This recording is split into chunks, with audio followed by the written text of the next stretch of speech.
The day the grunt went silent. The tragedy of Monica Seles. Tennis is a sport usually reserved for people who enjoy silence, expensive strawberries, and repressing their emotions. It is a game of gentlemanly conduct. You wear white. You apologize when the ball hits the net cord. You sit quietly while the players drink their water. It is the only sport where the referee speaks to the crowd like a disappointed librarian shushing a rowdy study group. But in the early 1990s, a teenage hurricane named Monica Seles decided that polite silence was overrated. She hit the ball harder than anyone had ever seen. She grunted like she was bench pressing a Buick, and she won. A lot. Then, on a spring day in 1993, the polite world of tennis collided with the chaotic world of true crime. In less than 2 seconds, a deranged fan with a boning knife didn't just pierce the skin of a 19-year-old girl. He stabbed a hole through the fabric of sports history. This isn't just a story about tennis. This is a story about obsession, a miscarriage of justice, and the greatest what-if in the history of athletics. The teenage wrecking ball. To understand the tragedy, you have to understand the dominance. Before Serena Williams, there was Monica Seles. In 1990, at age 16, Seles became the youngest French Open champion ever. By 1993, she was a terrifying force of nature. She played two-handed off both sides, forehand and backhand, creating angles that shouldn't have been physically possible. She was relentless. She didn't just beat you, she suffocated you with pace and pressure. Between January 1991 and February 1993, Seles reached the final of 33 out of the 34 tournaments she played. She had won 7 of the last 8 Grand Slams she entered. She was 19 years old and she owned the world. Her main rival was the legendary Steffi Graf. Graf was elegant, athletic, and German. Seles was loud, brash, and unbeatable. Seles had taken Graf's #1 ranking and refused to give it back. And that is where our villain enters the story, the man who loved too much. Günter Parsch was not a criminal mastermind. He wasn't a hitman hired by a gambling syndicate.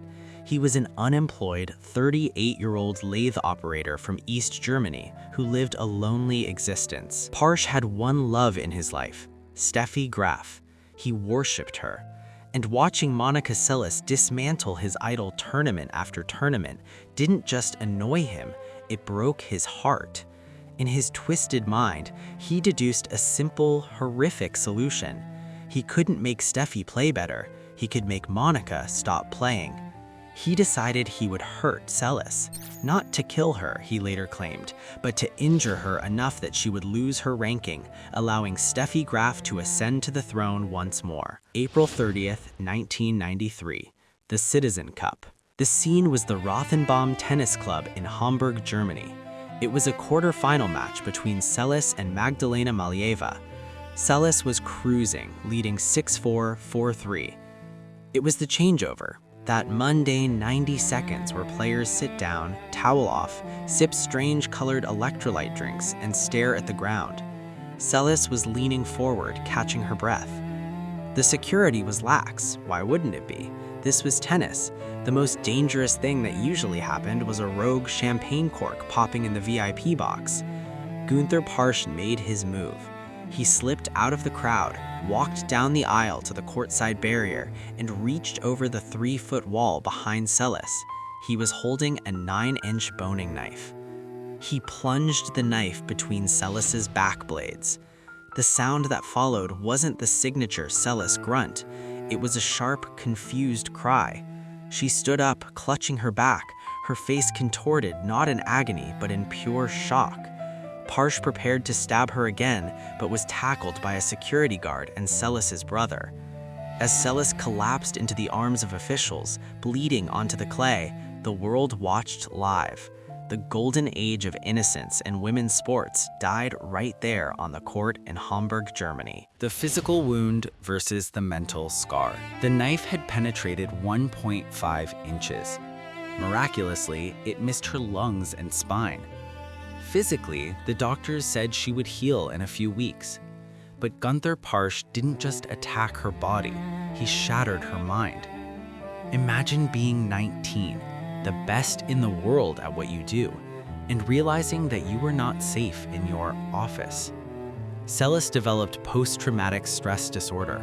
She fell into a deep depression. She developed a binge eating disorder as a way to cope with the trauma, gaining nearly 70 pounds. To add salt to the wound, the tennis world betrayed her. With Seles unable to play, the WTA held a meeting to decide if her #1 ranking should be frozen while she recovered. The top players voted. Unanimously, they voted no. They wanted her ranking spots. They wanted the prize money. It was a cutthroat business decision that told Seles exactly what she was worth to her peers. And then came the legal system. Gunther Parsch was charged. He confessed. And his sentence? 2 years probation and psychological treatment. He never spent a single night in prison. The German court ruled that because he had diminished capacity and didn't intend to kill her, jail wasn't necessary. Seles was horrified. She vowed never to play tennis in Germany again, a promise she kept for the rest of her career. The aftermath, the ghost of what could have been. Gunther Parsch got exactly what he wanted. With Seles gone, Steffi Graf returned to world #1. In the 2.5 years Seles spent in hiding, Graf won almost everything. Seles did return to tennis in 1995. It was a massive media event. And in a flash of her old brilliance, she won the 1996 Australian Open, her 9th and final Grand Slam. But she wasn't the same. The fearlessness was gone. The footwork was a little slower. The teenage wrecking ball had been replaced by a survivor. She played until 2003, but she never dominated again. The verdict. This stands as the greatest tragedy in tennis history, not because a player got hurt, but because history was stolen. Look at the math. Seles had 8 Grand Slams before she turned 20. Steffi Graf ended her career with 22. Serena Williams has 23.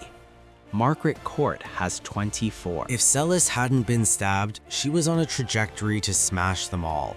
She was beating Graf in her prime.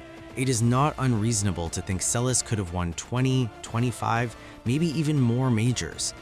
Parsch's knife didn't just scar Monica Seles. It artificially inflated the records of everyone else. It changed the GOAT, greatest of all time, conversation forever. Gunther Parsch, a man with a knife and a delusion, single-handedly rewrote the history books of a global sport, and he did it from the stands. The story of Monica Seles is a reminder of how fragile greatness really is. We like to think of athletes as gods, untouchable figures on a pedestal, but in Hamburg, we learned they are just flesh and blood. Seles eventually found peace, becoming an author and a speaker, finding a happiness that transcends the trophy cabinet. She won the game of life, even if a madman cheated her out of the game of tennis. But every time I see a greatest of all time list and see Steffi Graf's name, I see an asterisk, a ghostly, invisible asterisk shaped like a boning knife. Monica Seles is the greatest player that never fully was, and that is a tragedy no amount of polished trophies can hide. What do you think? Was Seles on track to be the undisputed GOAT, or would Graf have eventually figured her out? Does the lack of prison time for Parsch make your blood boil as much as it does mine? Drop a comment below with your take. And if you enjoyed this dive into the dark side of sports history, smash that subscribe button. Just don't grunt while you do it. Take a moment to check out the description for exceptional products and supplements aimed at enhancing your performance, and use promo code YT20 for 20% off your first order. Also, follow us on Instagram and TikTok for more captivating content. While you're here, feel free to delve into our channel for other intriguing videos. See you in the next one.